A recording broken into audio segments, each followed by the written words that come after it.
எவ்விதமாக வாழ்ந்து கொண்டிருக்கிறேன்? உமக்கு பிரியமான ஒரு மகனாக, உமக்கு ஏற்ற ஒரு மகனாக, உம்முடைய சிந்தை செய்கின்றவனாக, உம்முடைய வார்த்தையை நான் கடைபிடித்து நடக்கின்றவனாக, உம்முடைய எண்ணங்களை பிரதிபலிக்கின்றவனாக நான் வாழ வேண்டும். ஆண்டவரே, கண்களை மூடி நம்ம எல்லாம் ஜெபம் செய்வோம். ஆண்டவர் நம்மோடு கூட பேசும்படியாக. ஹல்லேலூயா. நன்றி ஆவியானவரே. Thank you Lord. நன்றி நன்றி நன்றி அப்பா. எங்களை நேசிக்கின்ற நல்ல ஆண்டவரே, உடைய அளவு கடந்த அன்புக்காக நன்றி செலுத்துகிறோம். ஆண்டவரே, இந்த கன்வென்ஷன் கூட்டத்தினுடைய இந்த கடைசி நாள் காலைகளுக்காக உங்களுக்கு நன்றி செலுத்துகிறோம். தகப்பனே, இந்த பிள்ளைகள் வாஞ்சியோடு கூட காத்திருக்கின்றார்கள். ஆண்டவரே, இவர்களோடு கூட பேசுவீராக, இவர்களோடு கூட இடைபடும்படியாய் ஜெபிக்கிறேன். இயேசுவின் நாமத்தில் பிதாவே, ஆமென். ஹல்லேலூயா. இன்னொரு வாசிங்க சத்தமா. நாம் எல்லாரும் அநேக விஷயங்களில் தவறுகிறோம் என்று சொல்லி நாம் பார்க்கிறோம். இன்னைக்கு பார்க்கின்ற ஒரு காரியம், நாம் எதிலெல்லாம் தவறிக் கொண்டிருக்கிறோம் என்பதை பற்றி தான் நாம் இன்றைக்கு நாம் பார்க்க போகிறோம். பிரியமான தேவனுடைய மக்களே, ஆரம்பத்தில் நாம் பெற்றுக்கொண்ட அந்த விசுவாசம், அந்த நம்பிக்கை, அந்த ஜெபம், அந்த வேத வாசிப்பு, கர்த்தருடைய ஆலயத்துக்கு சரியாக வருவது, கர்த்தரோடு கூட ஐக்கியப்படுவது, அவர் சமூகத்திலே காத்திருப்பது இன்றைக்கு இருக்கிறதா என்று சொல்லி பார்ப்போம் என்று சொன்னால் இன்னைக்கு வெகு குறைவாக இருந்து கொண்டே இருக்கிறது. எபேசுவை பார்த்து சொல்கிற, ஆதியில் கொண்டிருந்த அன்பை விட்டாய் என்று சொல்லி உண்மையில் எனக்கு என்ன இருக்கிறது, ஒரு குறை இருக்கிறது என்று சொல்லி நாம் சொல்வதை பார்க்கிறோம். பிரியமான தேவனுடைய பிள்ளைகளே, நாம் தேவ சமூகத்திலே இருந்து கொண்டிருக்கிறோம், தேவனுடைய பிள்ளைகளாய் இருந்து கொண்டிருக்கிறோம். நாம் எதிரே தவறி இருக்கிறோம் என்பதை ஆராய்ந்து பார்க்க வேண்டிய அவசியமாய் இருக்கிறது. வேதம் சொல்கிறது, நாம் அநேக விஷயங்களிலே தவறிக் கொண்டிருக்கிறோம் என்று சொல்லி நாம் பார்க்கிறோம்.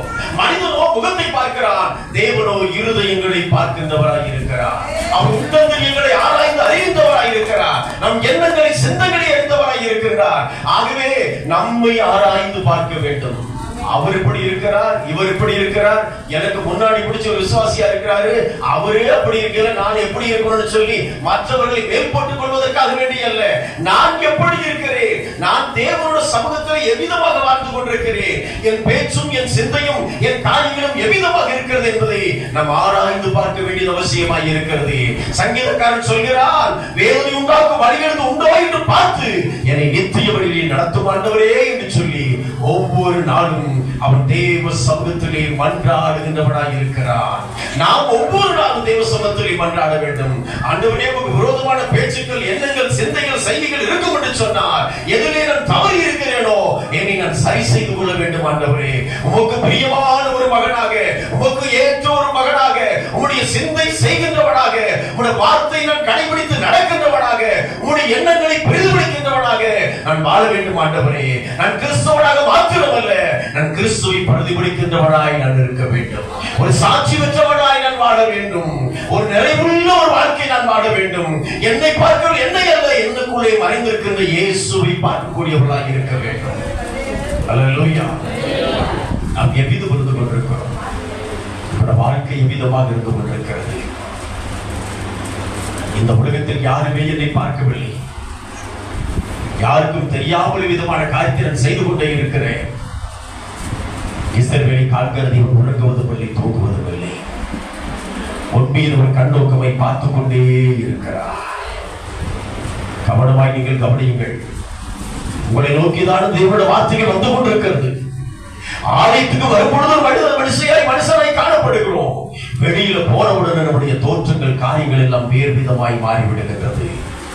பிரியமான தேவனுடைய பிள்ளைகளே, அவர் நம்மை கண்ணோக்கமாய் பார்த்து கொண்டே இருக்கிறார். நாம் எங்கு சென்றாலும், எங்கு போனாலும் வந்தாலும் அவர் நம் மீது கண்ணோக்கமாய் இருந்து கொண்டே இருக்கிறார். நாம் அவருக்கு ஏற்ற ஒரு வழியிலே செல்லக்கூடிய மக்களாக இருக்க வேண்டும்.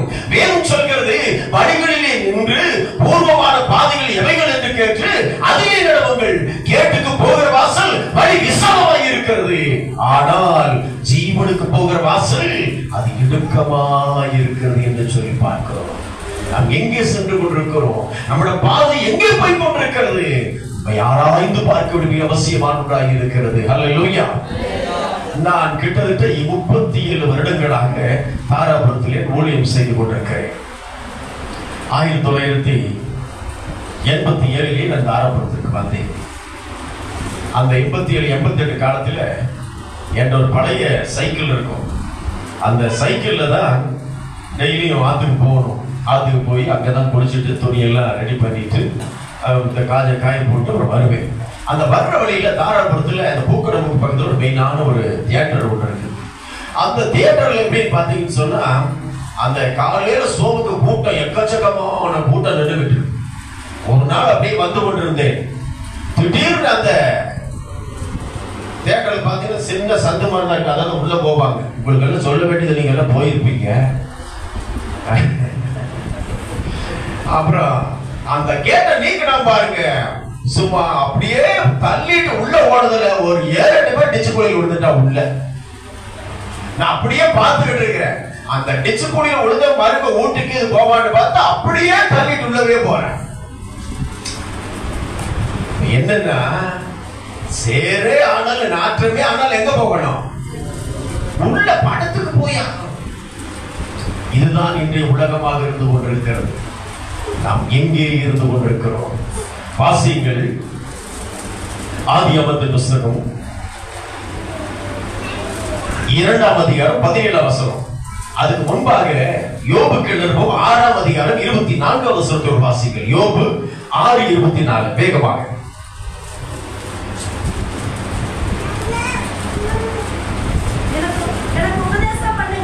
எனக்கு உபதேசம் பண்ணுங்கள், நான் மௌனமாய் இருந்தேன். நான் எதிரே தவறினேனோ அதை எனக்கு தெரியப்படுத்துங்கள். யோபு சொல்கிறார், எனக்கு உபதேசம் பண்ணுங்கள், நான் எதிரே தவறி இருக்கிறேனோ அது எனக்கு என்ன செய்யுங்க, தெரியப்படுத்துங்கள் என்று சொல்கிறார். வாரத்தோடு தேவனோட வார்த்தைகள் வருகிறது. அந்த வார்த்தையை கேட்டோட என்ன நினைக்கிறோம் நாம? இந்த பாஸ்டர் எப்படியோ எனக்கு தான் பேசிக்கிட்டு இருக்கிறார்.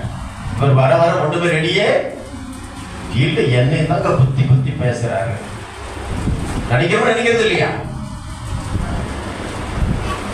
உனக்கான ஒரு வார்த்தை வரும்பொழுது நினைக்க வேண்டும், என்னை சரிப்படுத்துவதற்காக, என்னை சீர்படுத்துவதற்காக, என்னை நரகத்திலே இருந்து என்னை காப்பாற்றுவதற்காகத்தான் இந்த வார்த்தை வருகிறதே ஒழிய இந்த போதன் மூலமாக சொல்லப்படக்கூடிய வார்த்தை எனக்கு ஒரு எச்சரிப்பின் வார்த்தையாக இருக்கிறது. நான் தவறி போய் கொண்டிருக்கிறேன். இன்றைக்கு ஆண்டவர் என்னோடு கூட பேசிக் கொண்டிருக்கிறார். நான் பாவங்களை அறிக்கையிட்டு ஒரு பரிசுத்தமான வாழ்வு வாழ வேண்டும் என்கிறதான ஒரு எண்ணமும் ஒரு சிந்தையும் நம்முடைய வாழ்க்கையிலே வர வேண்டும். எனக்கு உபதேசம் பண்ணுங்கள், எதிலே நான் தவறி இருக்கிறேனோ அது நான் சரியாயிக்கணும். நாங்கள் தவறுதலான வழிக்குள்ளே சென்று விடக்கூடாது. முதலாவது நாம் ஆதாம் ஏவாளை குறித்து பார்க்கிறோம். வாசிங்கள் ஆதியாகமத்தின் புத்தகம் 2ஆம் அதிகாரம் 17ஆம் வசனம். ஆனாலும் நன்மை தீமை அறியத்தக்க விருட்சத்தின் கனியை புசிக்க வேண்டாம், நீங்கள் புசிக்கும் நாளிலே சாகவே சாவாய் என்று கட்டளையிட்டார். நல்ல கவனிக்க வேண்டும். அற்புதமான ஒரு உலகை ஆண்டவர் படைத்தார். வானத்தையும் பூமி உண்டாக்கினார். சர்வ சேனைகளை எல்லாம் உண்டாக்கினார். நீர்வாழும் ஜந்துக்களை உருவாக்கினார். பறவைகளை உண்டாக்கினார். எல்லா விதமான மிருக ஜீவன்களை கர்த்தர் உண்டாக்கினார். இதை எல்லாவற்றையும் உண்டாக்கி ஒரு ஆளுகை செய்ய வேண்டுமே என்று சொல்லி, இதை ஆண்டு கொள்ள வேண்டுமே என்று சொல்லி தேவனுடைய உன்னதமான திட்டத்திலே தோன்றினவன் தான் இந்த ஆதாம். உலகத்தில் எத்தனையோ சிருஷ்டிப்புகள் இருந்த போதிலும் கூட, எவ்வளவோ அழகழகான பறவைகள் இருந்த போதிலும் கூட, எத்தனையோ விலங்குகள் இருந்த போதிலும் கூட, நீர்வாழும் சத்துக்கள் இருந்த போதிலும் கூட, கடற்கரையான அழகான மீன்கள் எல்லாம் இருந்த போதிலும் கூட, மனிதனை மாத்திரமே ஆண்டவர் தேவ சாயலாக உண்டாக்கினார். இப்படி ஆமென் சொல்ல, இப்படி நல்ல சத்தமா சொல்லுங்க ஆமென் சொல்லி. தேவனுடைய திட்டம் நம்ம ஒவ்வொரு அவயங்கள் உருவாவதை கண்கள் கண்டிருக்கிறது என்று சொல்லி பார்க்கிறோம். அது வேறொரு பிரசங்கம், அது போச்சு ரொம்ப நேரம் போகும். இப்ப ஆண்டவர் உண்டாக்கினதான தேவ சாயலாக படைத்த ஒரு தேவனுடைய மனிதன் என்ன செய்கிறான் என்று சொன்னால், அவனுக்கு தேவனுடைய திட்டத்தின்படி எல்லாம் ஜோடி ஜோடியா இருக்கிறது. ஆதாம் மாத்திரம் தனிமையா இருந்து கொண்டிருக்கிறான். ஆகவே அவனுக்கு ஆண்டவர் என்ன செய்தார்? அவனுக்கு ஒரு அயர்ந்த நெத்தலி வேற பண்ணி அவனை விழா எழுப்பி எடுத்து ஆண்டு என்ன செய்தார்? ஏவாளை உண்டாக்கினார் என்று சொல்லி பார்க்கிறோம். நீங்கள் ஆதியா முதல் அதிகாரத்துக்குள்ளே கடந்து வாருங்கள். எல்லாரும் ஆதியா முதல் அதிகாரத்துக்குள்ளே கடந்து வாருங்கள்.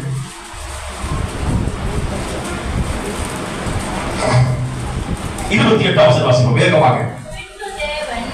அவர்களை நோக்கி, நீங்கள் பழுகி பெருகி பூமியை நிரப்பி அதை கீழ்ப்படுத்தி சமுத்திரத்துடைய மச்சங்களையும் ஆகாயத்து பறவைகளையும் பூமியில் நடமாடுகிற சகல ஜீவ ஜந்துக்களையும் ஆண்டு கொள்ளும் என்று சொல்லி தேவன் அவர்களை ஆசீர்வதித்தார். நல்லா கவனிக்க வேண்டும். தேவனால் உண்டாக்கப்பட்ட எல்லா மிருக ஜீவன்கள், பறவைகள், சமுத்திரத்துடைய மச்சங்கள் எல்லாவற்றையும் நடமாடுகின்ற சகல ஜீவ ஜந்துக்களையும் ஆண்டு கொள்ளும் என்று சொல்லி ஆதாம் என்ன செய்தார்? கர்த்தர் ஆசீர்வதித்தார். இந்த உலகத்தில் உண்டாக்கப்பட்ட அத்தனையும் அவன் ஆண்டு கொள்ள வேண்டும் என்று சொல்லி அவனை கர்த்தர் ஆசீர்வதித்தார். அடுத்த வசனம் வாசிங்கள். பின்பு தேவன் பூமியின் மேலெங்கும் விதை தரும் சகலவித பூண்டுகளையும் கனிமரங்களாகிய சகலவித விருட்சங்களையும் உங்களுக்கு கொடுத்து அவைகள் உங்களுக்கு ஆகாரமாய் இருக்க கடவுள். நல்ல கவனிக்க வேண்டும். என்னெல்லாம் கொடுத்திருக்காரா? பூமியின் மேலுக்கு விதை தரும் சகலவித பூண்டுகளையும், விதை தரும் கனிமரங்களை, சகல விருட்சங்களை உங்களுக்கு கொடுத்தேன். அவைகள் உங்களுக்கு எப்படி இருக்கணும்? ஆகாரமாய் இருக்கிறது. அப்போ நல்லா பார்க்கிறோம். இந்த மிருக ஜீவன்களை ஆண்டுகொள். இந்த உலகத்துக்கான எல்லா புல் பூண்டுகள், எல்லா கனிவர்க்கங்கள் அங்க விளைகின்ற அத்தனை நீங்க என்ன செய்யுங்க? ஆண்டு கொள்ளுங்கள். இதெல்லாம் யாருக்காக உண்டாக்கப்பட்டது? ஆதாமுக்காக உண்டாக்கப்பட்டது. அடுத்த வசனத்தை கூட வாசிங்கள். பூமியில் உள்ள சகல மிருக ஜீவன்களுக்கும், ஆகாயத்தில் உள்ள சகல பறவைகளுக்கும், பூமியில் உள்ள பிராணிகள் யாவற்றுக்கும்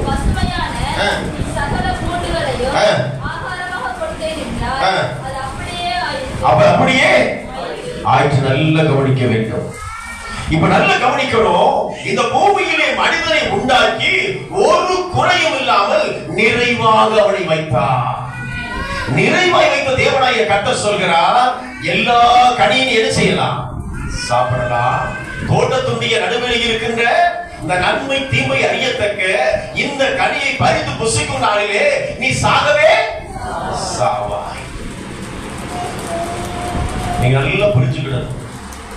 இவனுக்கு வேற ஆண்டவர் வேண்டான்னு சொல்லக்கூடியதான அந்த கனியை சாப்பிட வேண்டிய அவசியமே இல்ல. ஏன்னா எல்லாத்தையும் கர்த்தர் செஞ்சாரு. முதல் அதிகாரத்துல நிறைவாய் கர்த்தர் கொடுத்தார். கரங்களை தட்டி தேவன் அமைப்படுத்தும். உலகத்தில் எல்லாவற்றையும் அவன் அனுபவித்துக் கொள்ளும்படியாக ஒரு குறைவில்லாதபடிக்கு நிறைவாக அவனை ஆசீர்வதித்து கர்த்தர் வைத்திருக்கிறார். இப்பதான் ஒரு கமெண்ட், ஒரு கட்டளையை போடுறார். அந்த வசனத்தை வாசிங்கள். 2:17. ஆதியாகமம் 2:17.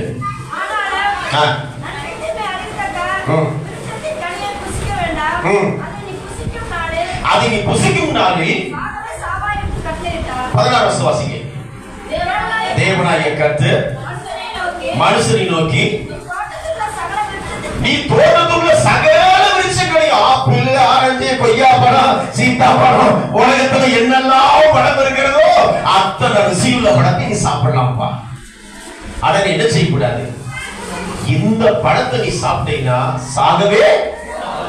சில பேர் கேட்பா, ஏப்பா ஆதாம் ஏவாள் பழத்தை பொறிச்சு சாப்பிட்டாங்க, ஏவாள் ஆண்டவர் தடுத்திருக்க வேண்டியதுதான் அப்படின்னு கேட்பான். சில பேர் முட்டாள்.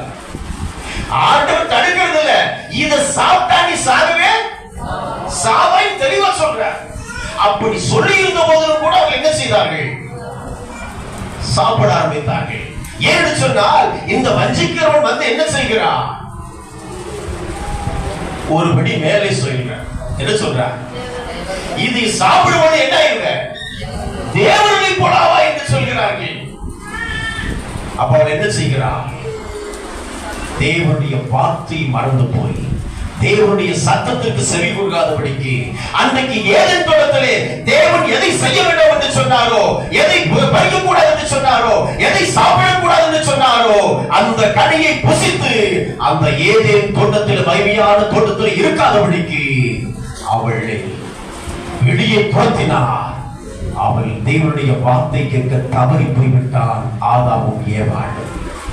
பிரியமான தேவனுடைய பிள்ளைகளே, இன்றைக்கு கவர்ச்சிகரமான எத்தனையோ வார்த்தைகளும் வாசங்களும் வந்து கொண்டே இருக்கிறது. நாம் எங்கே சென்று கொண்டிருக்கிறோம்? தேவன் என்ன சொல்கிறாரோ அதன்படி மாத்திரமே நான் செய்கின்ற மக்களாக இருக்க வேண்டும். தேவனுடைய சத்தம் எது, நம் எதிராளியாருடைய சத்தம் எது என்பதை நாம் ஆராய்ந்து அறிந்து கொள்ள வேண்டும். அல்லேலூயா. நம்ம தோற்றத்திலே பார்ப்பதெல்லாம் மின்னுவதெல்லாம் பொன்னல்ல என்ற வார்த்தையின்படி சாத்தானானவன் பலவிதமான உபாயதந்திரங்களை பயன்படுத்தி நம்மை எப்படியாக விடத்தரலாம் என்று சொல்லி அவன் எத்தனித்துக் கொண்டிருக்கிறான். அன்றைக்கு ஆதாமை ஏவாளையும் அவன் விருட்சத்தை கொண்டு ஏமாற்றினான். ஆனால் இன்றைக்கு உலகத்தில் பல காரியங்களை காண்பித்து நம்மை மோசம் போக்கிக் கொண்டிருக்கிறான். நாம் எங்கே இருந்து கொண்டிருக்கிறோம்? நாம் எங்கே தவறிக் கொண்டிருக்கிறோம்? தேவனுடைய வார்த்தைக்கு நாம் செவி கொடுக்கிறோமா? இல்லை, நாம் எதிராளிகளுடைய சித்தத்தை நாம் செய்து கொண்டிருக்கிறோமா? யோசித்து பாருங்கள், ஆராய்ந்து பாருங்கள். உள்ளத்தை ஆராய்ந்து அறிகின்ற தெய்வமாய் இருக்கிறார். வேதம் சொல்கிறது, துன்மார்க்கனுடைய ஆலோசனையில் நடவாமலும் பாவனுடைய வழியிலே நில்லாமலும் பரியாசகர் உட்கார்வதிலே உட்காராமலும் கர்த்தருடைய வேதத்தை இரவு பகலும் தியானமா இருக்கிற மனுஷன் பாக்கியவான். அவன் நீர்க்கால் ஓரமாய் நடப்பட்டு காலத்தில் கனியை தந்து இளையராக இருக்கிற வரத்தை கொண்டிருப்பான். அவன் செய்வதெல்லாம் வாய்க்கும். எவன் செய்வதெல்லாம் வாய்க்கும்? அவன் இரவும் பகலும் கர்த்தருடைய வேதத்திலே தியானமா இருக்கணும். பக்கத்துல கை குலுக்கி சொல்லுங்க, இரவும் பகலும் கர்த்தருடைய வேதத்திலே தியானமா இருக்கணும். எப்படி? இரவும் பகலும் இல்ல டிவியில தியானமா இருக்க மனுஷன் பாக்கியவான் சொல்லுதா? சொல்லுங்க. இல்ல செல்போன்ல இந்த நேரம் தலைவிட்டே இருக்கிறதுல தியானமா இருக்குன்னு சொல்லுதா? கர்த்தருடைய வேதத்திலே தியானமா இருக்கிற மனுஷன் பாக்கியவான். அல்லேலூயா. ஒரு புதிதாக ஒரு விசுவாசி ரட்சிக்கப்பட்டிருந்துச்சு. கொஞ்ச நாள் தான் வந்துட்டு இருக்கு. நான் செவ்வாய்க்கிழமை தோறும் அந்த கிராமத்துக்கு ஊழியத்துக்கு கமிட்டி போவேன். அப்போ அந்த ஊழியத்துக்காக போகும் பொழுது வீட்டில் ஒரு கிராமம் தான், இதே மாதிரி கிராமம் தான். நான் வந்ததை பார்த்ததையுமே அந்த பேரங்காரன் உள்ளுக்குள்ள போய் சொல்றேன், அம்மா பாஸ்டையா வந்துட்டேன். பாஸ்டையா வந்து உள்ள பார்த்தா சினிமா பாட்டு முழங்கிட்டு இருக்கு. டிவியில முழங்கி சும்மா அப்படி பயங்கரமான சவுண்ட் கேட்டுட்டு இருக்கு. என்னை கண்ட உடனே இப்ப சொல்றா, அம்மா ஐயோ பாஸ்டர் ஐயா வந்துட்டாருன்னு சொல்லி, அடே இந்த டிவி ஆஃப் பண்ற, ஆசீர்வாத டிவி போடுற, ஐயா வந்துட்டாரு. இந்த டிவியை ஆஃப் பண்ற, ஆசீர்வாத டிவி போடுற. அப்படிங்க யாரு ஏமாத்துற? நான் வர்ற வரைக்கும் வேற என்னமோ ஓடிக்கிட்டு இருக்குது. என்னை கண்ட உடனே ஆசீர்வாத டிவி போட்டவனுக்கு ஆசீர்வாதம் வரப்போகுதா? பாஸ்டரையா பயப்படாத, பாஸ்டரை பயப்படணும். எல்லா விஷயத்தையும் அவரை காட்டிலும் உன்னை காண்கிற தேவன் இரவும் பகலும் உறங்காமல் உன்னை பார்த்துக் கொண்டே இருக்கிறார் அல்லவா? அவருக்கு நீ பயப்பட வேண்டும். அல்லேலூயா. வேதம் சொல்லுதுங்க, நீதிமானுடைய கூடாரங்களில் இரட்சிப்பின் கம்பீர சத்தம் கேட்கும் என்று சொல்லி. அல்லேலூயா. அப்ப வீட்டுக்குள்ள என்ன கேட்கணும்? சொல்லுங்க. நல்ல கம்பீர சத்தம் கேட்கணும். இங்க பூரா குஸ்தியின் சத்தம் தான் கேக்குது. என்ன கேக்குது? குஸ்தியும் அடுதடியின் சத்தம் தான் கேக்குது. ஒரு புருஷன் பொண்டாட்டி ரெண்டு பேரும் புதுசா கல்யாணம் முடிச்சு 3 மாசம் ஆகி போச்சு. ஒரு மெத்தை வீட்டுல தங்கி இருக்கிறாங்க. ரெண்டு பேருக்கும் வாக்குவாதம் பயங்கரமா முத்தி போச்சு. ரெண்டு பேருக்கு வாக்குவாதம் முத்தி போன கடைசியில சும்மா சரமாரியா பேசிக்கிறாங்க. இவன் சொல்றான், டேய் பேய் கூட நீ குடியிருக்க முடியாதுன்னு சொல்லி. அந்த அம்மா சொல்றது, டேய் நீ பெரிய பிசாசு, உங்கள்கிட்ட குடியிருக்க முடியாது, நீ வாழ்க்கை நடந்திருக்க லாக்கி இல்ல. ரெண்டு பேரும் பிரிச்சுக்கலான்னு சொல்லி முடிவு பண்ணிட்டாங்க. அப்புறம் ராத்திரி நேரத்துல சரி எதுக்கு இந்த பாஸ்டர் ஏதோ நம்மளை கல்யாணம் பண்ணி விட்டாரு, ஜெபம் பண்ணி அவரை சேர்த்து வச்சாரு, இனி அவரை வர சொல்லி ஜெபம் பண்ணியே பிரிச்சுக்கலாம்னு சொல்லி ரெண்டு பேரும் முடிவுக்குள்ள வந்துட்டாங்க. திடீர்னு ராத்திரி 12 மணி கூப்பிட முடியும். இந்த பாஸ்டருக்கு என்ன பண்றதுன்னு தெரியல. ஐயா நீங்க வந்தா ஜெபம் பண்ணி பிரிச்சுக்கிறோம். நீங்க வரலன்னா நாங்களே பிரிச்சுக்குவோன்றாங்க. இது என்னடா பெரிய பாப்பா இருக்குதுன்னு சொல்லி இந்த பாஸ்டை அவன் தம் கட்டி எப்படியே போய் அந்த மெத்தையில போய் அந்த வீட்டாண்ட போனா, அங்க போனா சண்டை பயங்கரமா நடக்குது. 2 பேரும் தாறுமாறு பேசிக்கிறாங்க. அந்த அம்மா சொன்னாட்டே, இனி பேசுற விளக்கமாறு பிஞ்சு போயிரு அப்படின்னா இந்த கதவு தட்ட பாஸ்டையா கப்புன்னு அப்படி நின்றுகிட்டாரு. பொம்பளைக்கு இது விளக்கமாக சொல்லிட்டேன் இல்லை, நம்மள சொல்லிட்டாங்க மாப்பின்னு சொல்லி கொஞ்சம் வெளியே நின்றுகிட்டார். அப்புறம் ஒரு 10 நிமிஷம் கழிச்சு சத்தம் எல்லாம் ஓஞ்சதுக்கு பின்னாடி நேர கதவு தட்டினார். கதவு தட்டின உடனே அவங்க 2 ஐயா தோத்திரம் ஐயா, எப்ப கையா வந்தீங்க? நாங்க விளக்க பார்த்து எடுக்கலையே, வந்துட்டு நம்ம இந்த ஊர் எப்படி இருக்கும்? பக்கத்துல சாட்சியா இருக்க முடியுமா? இருக்கவே முடியாது. நாம் என்ன செய்து கொண்டிருக்கிறோம்? மற்றவர்களுக்கு முன்பாக இயேசுவை பிரதிபலிக்கவில்லை. தேவனுடைய நாமம் தூசிக்கப்படுகின்ற அளவுக்கு இன்னைக்கு நடந்து கொண்டிருக்கிறோம். நம்முடைய வீடு ஒரு ரட்சிப்பின் கம்பீர சத்தத்தை துணிக்கின்ற வீடாக இருக்க வேண்டும். உடலிலே சொல்வோம், ரட்சிப்பின் கம்பீர சத்தத்தை துணிக்கப்பட்டுகின்றவர்களாக இருக்க வேண்டும். கர்த்தர் எக்காலத்திலும் அவர் துதி எப்பொழுதும் வாயிலே இருக்கும் என்று சொல்லி பார்க்கிறோம். அல்லேலூயா. நல்ல கவனிக்க வேண்டும். என்றைக்கு தேவனுடைய சத்தத்தை கேட்டு பகலில் குளிர்ச்சியான வேளையிலே அவரோடு கூட கர்த்தர் உறவாடி கொண்டிருந்தார் என்று வேதம் சொல்கிறது, பேசிக் கொண்டிருந்தார் என்று சொல்லி வேதம் சொல்லுகிறது. என்றைக்கு இந்த காரியத்தை செய்தார்களோ அப்பொழுது தேவனுடைய மகிமையை இழக்க ஆரம்பித்தார்கள். தேவனுடைய மகிமை இழக்க ஆரம்பித்து விட்டார்கள். இப்பொழுது ஆண்டவர் அழைக்கிறார், ஆதாமே ஆதாமே என்று சொல்லி கேட்கிறார். இந்த ஆதாம் நேராக தேவனை பார்க்க முடியவில்லை. நீ எங்க இருக்கிறாய் என்று சொல்லி கேட்டபொழுது சொல்கிறார், அந்த இலைகளும் கனிகளுக்குள்ளே ஒளிந்து கொண்டிருக்கிறேன் என்று சொல்கிறார். அல்லேலூயா. வாசிங்கள் 3ஆம் அதிகாரம். இல்ல நீங்க இங்க வாங்க சொல்ற 3ஆம் அதிகாரத்துக்குள்ள வந்திருக்கு. 9வது வாசிமா. தேவனாகிய கர்த்தர் ஆதாமை கூப்பிட்டு நீ எங்க இருக்கிறாய் என்றார்.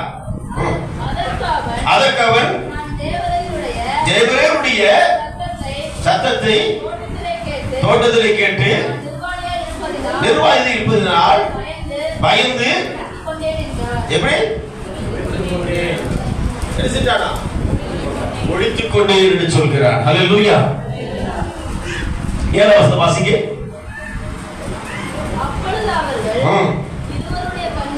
இருவருடைய கண்களும் திறக்கப்பட்டது. அவர்கள் தாங்கள் நிர்வாணிகள் என்று அறிந்து அத்திகளை தைத்து தங்களுக்கு அடுத்து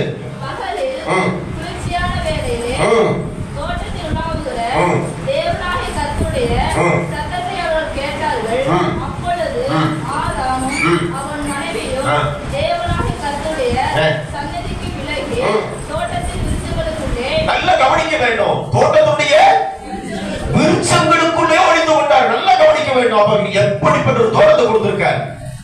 இப்ப எல்லாம் டாக்டர் போட என்ன சொல்றாங்க, இந்த ஆரஞ்சு சாப்பிடு, பூஸ்டர் சாப்பிடு, அதை சாப்பிடு, இதை சாப்பிடு, நிறைய புரோட்டீன் பவுடர் தின்னு சொல்றான். முன்ன காலத்துல என்ன சொல்றானாக்க, நல்ல ஆரஞ்சை சாப்பிடு, ஆப்பிள சாப்பிடு, இது எல்லாம் சாத்துக்குடி சாப்பிடு, இதெல்லாம் சாப்பிட்டா தான் நல்லா இருக்கும்னு சொல்றாரு. அப்ப ஏதேன் தோட்டத்துல அந்த மரங்கள் எல்லாம் பூரா கனிகளால் நிறைந்திருந்தது. இவங்க ஒளிஞ்சதே இலைகளுக்குள்ள இல்ல, விருட்சங்களுக்குள்ளே ஒளிந்து கொண்டார். அப்ப எப்படிப்பட்ட ஒரு ஆசீர்வாத இடமா இருந்திருக்கும். நம்ம கொஞ்சம் விலகிடப்பட்ட விட எப்ப ஆப்பிள் ஆரஞ்சு வாங்கி சாப்பிடப்ப நல்லா இருக்கு அப்படின்னு சொல்றாங்க.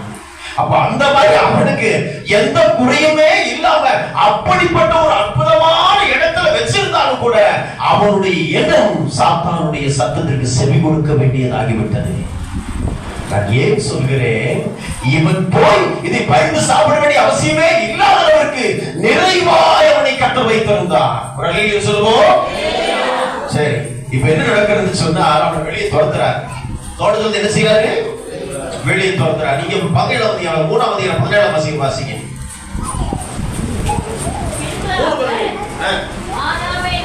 பின்பு ஆதாமை நோக்கி உன் மனைவியின் வார்த்தைக்கு செவி கொடுத்து புசிக்க வேண்டாம் என்று நான் உனக்கு விளக்கின கனியை விருட்சத்தின் கனியை புசித்தபடியினாலே புசித்தபடியினால் பூமி உன்னை விட்டு பூமி உன்னை என்ன செய்யும்? சபிக்கப்பட்டிருக்கும். சபிக்கப்பட்டிருக்கும். உயிரோடு இருக்கும் நாளெல்லாம் உயிரோடு இருக்கும் நாளெல்லாம் வருத்தத்தோடே ம். அதன் பலனை புசிப்பாய். அது பலனை புசிப்பாய். அது உனக்கும் முள்ளுக்கும் ஆ.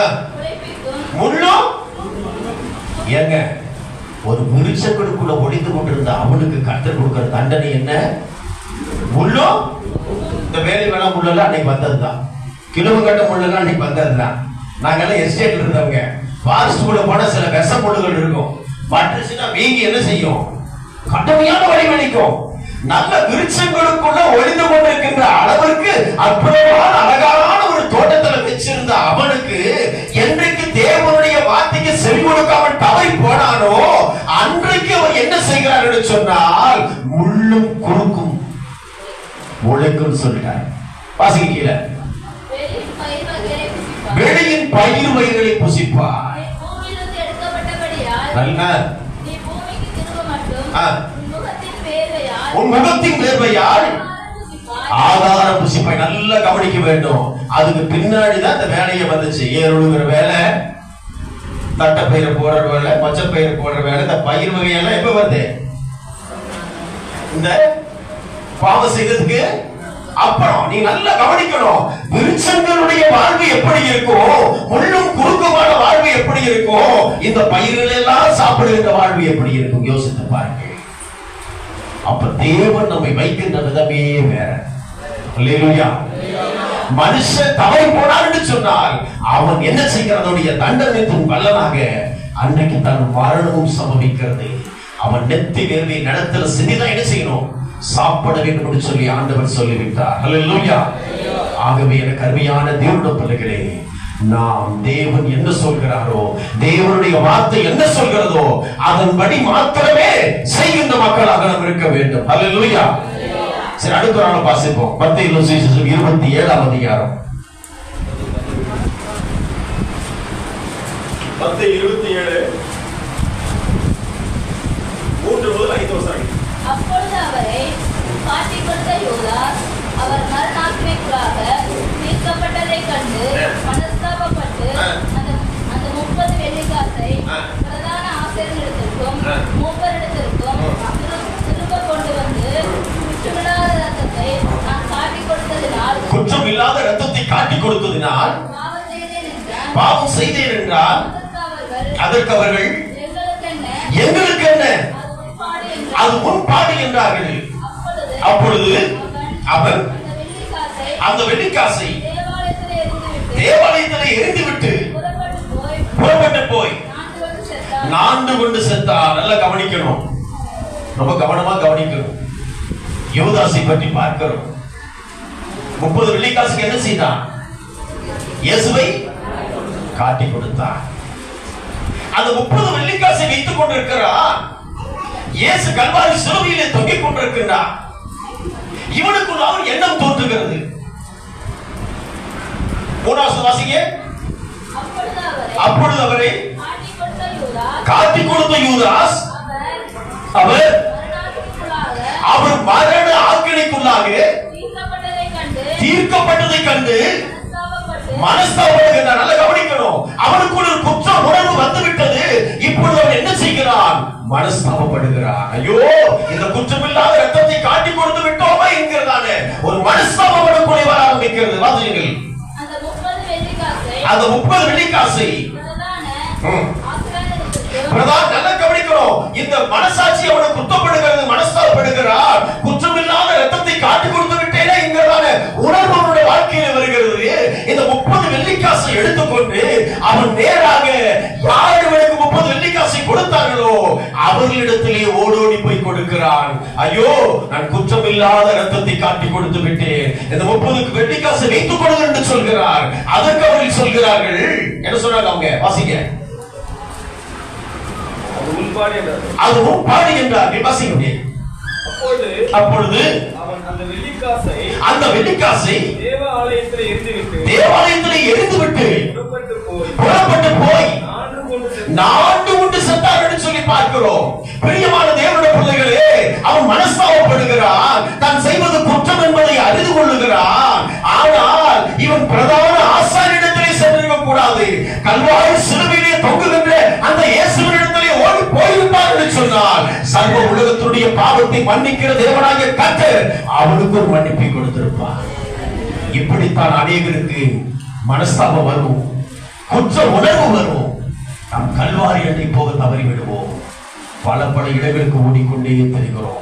அங்க 3 நாள் உபவாசம் கொண்டு நடக்குது, இங்க தீர்க்கதரிசனம் சொல்றாங்க, அங்க அது நடக்குது, இங்க இது நடக்குதுன்னு சொல்லி ஓட்டமாய் ஓடி உன் வாழ்க்கை வீணாய் கழித்துக் கொண்டிருக்கிறாய். உனக்காக உத்தரவாதம் பண்ணுகிற, உனக்காக மன்றாடுகின்ற ஒரு தேவனுடைய ஊழியனை இந்த இடத்திலே கட்ட வைத்திருக்கிறார். இந்த சபைக்கு உண்மையாக சாட்சியாக நீ வாழ்வாய் என்று சொன்னால் உன் வாழ்வு வளமாக இருக்கும். மனஸ்தாபம் பண்ணுவது நல்லதுதான். குற்றமில்லாத ரத்தத்தை காட்டு குற்ற உணர்வு ஏற்படுவது உண்மைதான். நாம் ஓட வேண்டிய இடம் கல்வாரி சிலுவை. எனக்கு அன்பான கர்த்தருடைய பிள்ளைகளே, நாம் என்ன நிலைமையில் இருந்து கொண்டிருக்கிறோம்? சத்தியத்தை அறிவிகள் சத்தியம் உங்களை விடுதலையாக்கும் என்று சொல்லி பார்க்கிறோம். தேவனுடைய ஆவியாக எங்கே இருக்க விடுதலை உண்டு என்று சொல்லி நாம் பார்க்கிறோம். ஹல்லேலூயா. அங்க 3 நாளைக்கு போனா, இங்க 7 நாளைக்கு போனா, இப்படி எல்லாம் ஓடி திரவி என்ன சொல்றது, திரைகடல் ஓடி திரவிய தேட முடியாது. ஒன்னு கர்த்தர் கேட்பார், உனக்காக ஒரு ஆலயத்தை வைத்திருந்தேனே, உனக்காக ஒரு இடத்தை வச்சிருந்தேனே, அந்த இடத்துக்கு சபைக்கு சத்தியமாக சாட்சியாக நீ வாழ்கிறாய் என்று சொல்லி உன்னை கர்த்தர் கேட்பார். நீ கல்வாரி சிலுவையாகிய அந்த இயேசு அண்டையிலே நீங்கள் ஓடி வர வேண்டும். வேதம் சொல்கிறது, தேவனுடைய சபையிலே தேவன் எழுந்தருளி இருக்கிறார். அந்த தேவனை நோக்கி நாம் ஓடி வர வேண்டும். அப்படி வந்தால்தான் நமக்கு ஒரு மன்னிப்பு கிடைத்திருக்கும். அருமையான கர்த்தருடைய பிள்ளைகளே, ஹல்லேலூயா. ஆகவே இந்த யூதாஸ் என்ன செய்கிறான்? முடிவிலே நான்கு கொண்டு செத்தான் என்று சொல்லி பார்க்கிறோம். அவன் இயேசுவினிடமே சென்றிருந்தால் நிச்சயமாக மன்னித்திருப்பான். இப்படித்தான் நீங்க வழி தெரியாமல் எங்கெங்கோ ஓடி திரிந்து கொண்டிருக்கிறோம். இங்க போனா ஏதாவது நடக்குமா, அங்க போனா நடக்குமா, இப்படியே நாம் கேட்டுக்கொண்டு என்ன செய்து கொண்டிருக்கிறோம்? ஓடிக்கொண்டே செய்கிறோம். ஹல்லேலூயா. இது 10வது ஒரு டிவியை வேற திறந்தோம்னா சபைக்கு போறான்ற எண்ணமே சில பேருக்கு இருக்கிறது இல்லை. எல்லாம் அதிலேயே உட்கார்ந்து கொண்டிருக்கிறோம், அதிலேயே கேட்டுக் கொண்டிருக்கிறோம். கேட்க வேண்டாம் என்று சொல்லவில்லை. நம்மை எந்த இடத்திலே வைத்திருக்கிறாரோ அந்த இடத்திலே உண்மையும் உத்தரவாய் நாம் இருக்க வேண்டும். ஹல்லேலூயா. என்னாகமத்து புத்தகம் 20ஆம் அதிகாரம்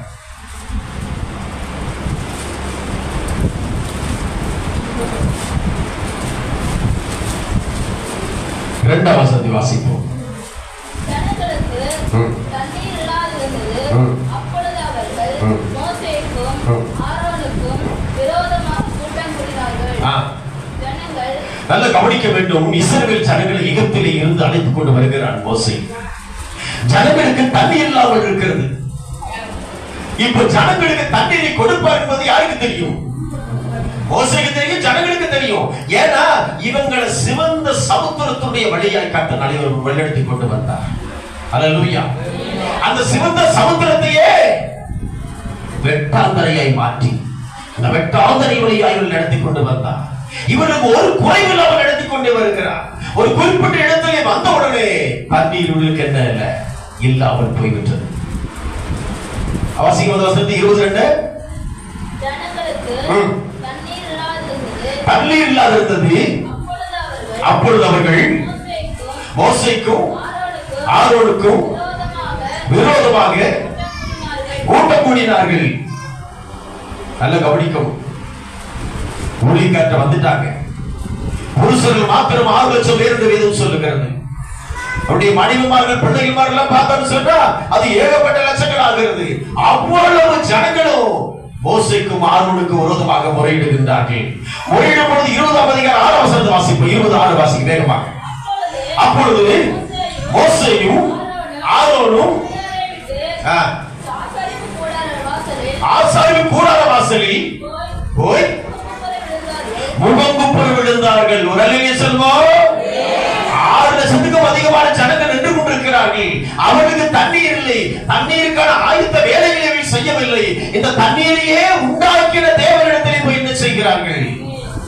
முறையிடுகின்றார்கள், முகங்குப்புற விழுந்து கிடக்கிறார்கள். ஆண்டவரே, எகிப்தில் இருந்த ஜனங்களை அழைத்துக் கொண்டு வந்தேன், இந்த ஜனங்களுக்கு குடிப்பதற்கு தண்ணீர் இல்லை, எல்லாரும் எங்களோடு கூட வாக்குவாதம் செய்கிறார்கள், எங்களோடு கூட தர்க்கம் செய்து கொண்டிருக்கிறார்கள், எங்களை கொண்டு போனவா எகிப்தில் இருந்தவர்களை அழைத்துக் கொண்டு வந்து என்று சொல்லி கேட்கின்றார்கள், நாங்கள் என்ன செய்ய வேண்டும் என்று சொல்லி அவள் தேவ சமூகத்திலே முகங்குப்புற விழுந்து கிடக்கிறார்கள். அல்லேலூயா சொல்லுவோம். ஒவ்வொரு ஊழியக்காரனும் விசுவாசிக்கு பிரச்சனை வரும்பொழுது, போராட்டம் வரும்பொழுது அங்கே இங்கேயும் ஓடாதபடிக்கு தேவ சமூகத்தில் என்ன செய்ய வேண்டுமா? முகங்குப்புற விழுந்து கிடக்கின்றவர்களாய் நாம் இருக்க வேண்டும். கர்த்தராலே தான் ஒத்தாசை பண்ண முடியும். சமஸ்த இஸ்ரவேலுக்கு 40 ஆண்டு காலம் அரசனாய் இருந்தான் தாவீது. நிறைய பொன்னும் வெள்ளியும் பொருள் அவனுக்கு நிறைய இருந்தது. அவன் சொல்கிறான், ஒத்தாசை பருவதற்கு நேராக என் கண்களை ஏறெடுக்கிறேன், வானத்தையும் பூமியும் உண்டாக்கின கர்த்தரிடத்திலிருந்து மாத்திரமே எனக்கு ஒத்தாசை வரும் என்று சொல்லி தேவனுடைய ஒத்தாசை நம்பி இருந்தான். ஆகவே இங்கே இவர்கள் 2 பேரும் முகங்குப்புற விழுந்து கிடக்கின்றார்கள். 28 வாசிமா 20. ஆண்டு சொல்றாரு, என்னிடத்தில் அழுது கொண்டிருக்காதே, உனக்கிட்ட ஒரு கோழி கொடுத்திருக்கிறேன், அந்த கோலத்தை எடுத்துக்கொண்டு நட. உன் சகோதரனாகிய ஆரோனும் சபையாரை கூடுவர செய்து அவர்கள் கண்களுக்கு முன்னே கண்களை பார்த்து பேசுங்கள், அப்பொழுது அது தன்னிடத்தில் உள்ள தண்ணீரை கொடுக்கும் என்று சொன்னார். நல்ல கவனிக்க வேண்டும். இந்த இடத்தில் வந்து தண்ணீர் இல்லாத காரணத்தினாலே ஜனங்கள் எல்லாரும் முறுமுறுக்கின்றார்கள், இவர்கள் தேவ சமூகத்திலே விழுந்து கிடக்கின்றார்கள். இப்பொழுது ஆண்டவர் சொல்கிறார், நீ எழுந்திரு, இந்த 6000க்கும் அதிகமான ஜனங்களுக்கு தண்ணீரை கொடுக்க நான் போதுமானவராய் இருக்கிறேன், நீ ஒண்ணுமே செய்ய வேண்டாம், அந்த கோலை எடுத்துக்கொண்டு போ, அந்த கோலை எடுத்துக்கொண்டு போய் அந்த கண்மலையை பார்த்து நீ பேசு என்று சொல்லி ஆண்டவர் சொல்கிறார். என்ன சொல்றாரு? கண்மலையை பார்த்து, பாடியை பார்த்து என்ன செய்ய? பேசு என்று சொல்கிறார். 20:11 வாசிங்க. 20:11. தன் கையை ஓங்கி கண்மலையை தன் கோலினால் 2 தரம் அடித்தார், உடனே தண்ணீர் ஏராளமாய் புறப்பட்டது, சபையார் குடித்தார்கள், அது மிருகங்களும் குடித்தது. நல்ல கவனிக்க வேண்டும். ஆண்டவர் என்ன சொல்றாரு?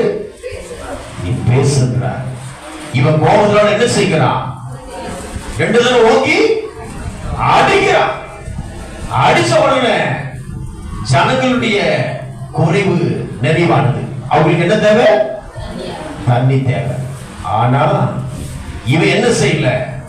ஆதாம் எவ்வாறு எப்படி நீ புசிக்க வேண்டாம் என்ற கனியை புசித்தானோ, இப்ப ஆண்டவர் என்ன சொல்றாரு? நீ இது பார்த்து பேசு என்று சொல்கிறார்.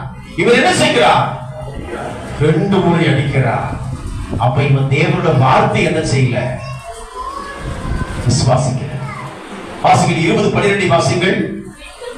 பின்பு கர்த்தர் மோசேயையும் ஆரோனை நோக்கி, இஸ்ரவேல் புத்திரரில் கண்களுக்கு முன்பாக பரிசுத்தம் பண்ணும்படி நீங்கள் என்னை விசுவாசியாமல் போனபடியா. நல்ல கவனிக்கணும். வார்த்தைக்கு என்ன இருக்கிறது? சொல்லுங்க. வல்லமை இருக்கிறது. அவர் வார்த்தையினாலே வானத்தையும் பூமியில் சகலவற்றையும் உண்டாக்கினவர். இது யாருக்கு தெரியும்? மோசேக்கு தெரியும். இந்த சர்வ உலகமும் தேவனுடைய வார்த்தையினாலே உண்டாகும். அப்ப என் வார்த்தையை நம்பாதபடிக்கு நீ அடித்தபடியினால அசிங்கத செஞ்ச. இந்த சபையாருக்கு நான் கொடுத்த தேசத்துக்குள் நீங்கள் அவர்களை கொண்டு போவதில்லை என்று சொன்ன. நல்ல கவனிக்க வேண்டும். எகிப்தில் இருந்து 6 லட்சம் பேருக்கு மேலாக ஜனங்களை அழைத்துக் கொண்டு வருகிறார். இப்ப ஆண்டவர் பேசும்படியாக சொல்கிறார், இவன் அடித்தான், ஆகவே என்ன செய்கிறான்? கானானுக்குள்ளே பிரவேசிக்காதபடிக்கு தவறி போன ஒருவனாய் காணப்படுகிறார். அவனை கொண்டு எவ்வளவோ அற்புதங்களை செஞ்சு கர்த்தர் கொண்டு வந்தார். கடைசி கொண்டு போனார். அவன் மிஸ்காவின் கொடுமுடியிலே நின்று அவன் பார்க்கும் பொழுது அந்த கானான் தேசம் முழுவதையும் அவன் பார்த்தான் என்று வேதம் சொல்கிறது. அவன் கண்கள் இருடையவில்லை, ஆனால் அவன் அங்கே செல்ல முடியவில்லை. கானானுக்குள் செல்ல அவன் தவறி போனான். இல்லை என்று சொன்னால் தேவனுடைய வார்த்தையை கேட்பதற்கு விசுவாசம் இல்லாமல் தவறி போய்விட்டான். கண்களை அடித்தான், அவன் கடந்து செல்ல முடியவில்லை என்று சொல்லி வேதம் சொல்கிறது. அல்லேலூயா. கடைசி ஒரு சம்பவத்தை பார்த்து நாம் முடிக்கலாம். வாசிங்கள் அப்போஸ்தலர் நடவடிக்கைகள் 5ஆம் அதிகாரம்.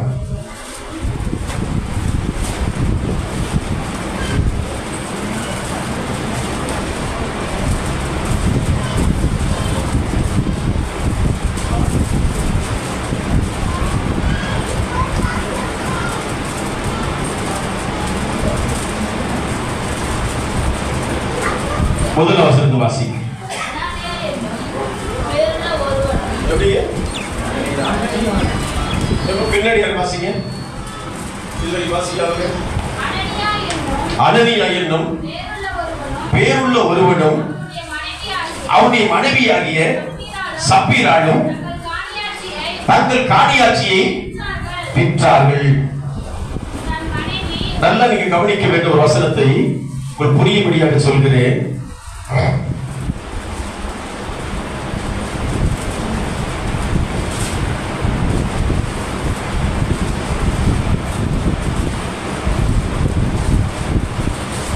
அன்றைய நாட்களிலே தங்களுக்கு உண்டான சொத்து சுகங்களை எல்லாம் விற்று என்ன செய்தார்களா? அப்போஸ்தலருடைய பாதத்திலே வைத்தார் என்று சொல்லி பார்ப்போம். அப்படி உங்கள் அப்போஸ்தலருடைய பாதத்தில் வைத்துக் கொண்டிருந்த அந்த காலகட்டங்களிலே இங்க பாருங்க, 4ஆம் அதிகாரம் 37 வாசி. 36 சீப்புரு தீவானும் லேவியனும் அப்போஸ்தலரே ஆறுதலின் மகன் என்று அர்த்தம் கொள்ளும்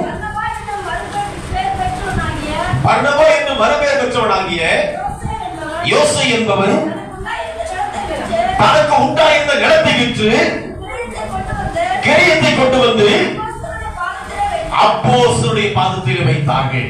தங்களுக்கு உண்டான எல்லாவற்றையும் கொண்டு வந்து அப்போஸ்தலருடைய பாதத்திலே, தேவ ஊழியருடைய பாதத்திலே, அந்த எருசலேம் தேவாலயத்திலே எல்லாரும் கொண்டு வந்து வைத்தார்கள் என்று சொல்லி பார்க்கிறோம். இவ்விதமாக வைத்துக் கொண்டிருக்கின்ற அந்த காலகட்டத்திலே தான் இங்கு அனனியா சப்பீராள் என்று சொல்லக்கூடியதான ஒரு கணவன் மனைவியை நாம் பார்க்கிறோம். அவங்க ரெண்டு பேரும் என்ன செய்கிறார்கள்?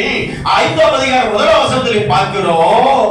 அனனியா என்னும் பேருள்ள ஒருவனும் அவனுடைய மனைவியாகிய சப்பீராளும் தங்கள் காணியாட்சி என்ன செய்தார்கள்? விற்றார்கள்.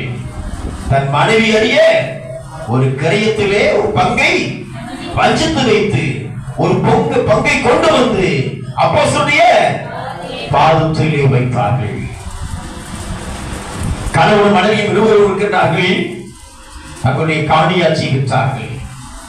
காணியாட்சி விற்ற உடனே இவருக்கு ஒரு எண்ணம் தோணுது, இதை முழுசையும் ஆண்டவர் கொண்டு போய் கொடுக்க கூடாது. என்ன செய்யணும்? ஒரு பங்கை வஞ்சிச்சு அதை எடுத்து வச்சுட்டு இந்த அம்மா என்ன பண்றா? முதல் நீ போ. யாருக்கு சொல்றா? இந்த அனனியாவை போ சொல்றா. இந்த அம்மா என்ன பண்றா?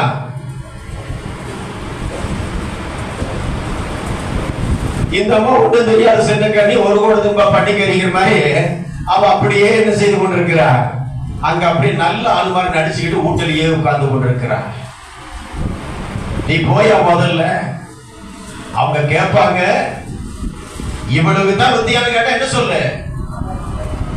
அவளுக்கு தான் வித்தியான்னு சொல்லி சத்தியம் பண்ணி சொல்ல, ஒன்றும் பிரச்சனை இல்லைன்ற. எல்லாரும் உண்மை உத்தமத்தோடு கூட வந்து தங்களுடைய காணிக்கைகளை, தங்களுடைய தசமபாகங்களை அங்கே செலுத்திக் கொண்டிருக்கின்றார்கள். ஆனால் இவர்களோ அதை வஞ்சித்து வைத்துக் கொண்டு ஒரு பங்கை மாத்திரம் கொண்டு வந்து கொடுக்கிறார்கள். வாசிங்கள் வசனத்தை 3ஆம் வசனம் வாசிங்க. பேதுரு அவனை நோக்கி, அனனியாவே, நிலத்தின் கிரயத்தில் ஒரு பங்கை வஞ்சித்து வைத்து பரிசுத்தரிடத்திலே பொய் சொல்லும்படி சாத்தானுடைய இருதயத்தை நிரப்பினது என்ன? நம்ம நல்லா சம்பாதிக்கிறோம், நமக்கு நல்ல வருமானத்தை கர்த்தர் கொடுக்கிறார். 10க்கு 1 கர்த்தர் கொடுக்க வேண்டும். எவ்வளவு கொடுக்கணும்? சத்தமே வர மாட்டேங்குது. ஏமா சம்பாதிக்கிறதுல 9 மடங்கு நீ செலவு பண்ணு, ஒரே ஒரு மடங்கு என்ன செய்யணுமா? கர்த்தருக்காக கொடுக்கணுமா? என்ன செய்கிறாள்? கேட்கிறா, எவ்வளவு பெற்றேன்னு சொல்லி கேட்கிறா. இல்லையா இவ்வளவுக்கு தான் என்று சொல்கிறா.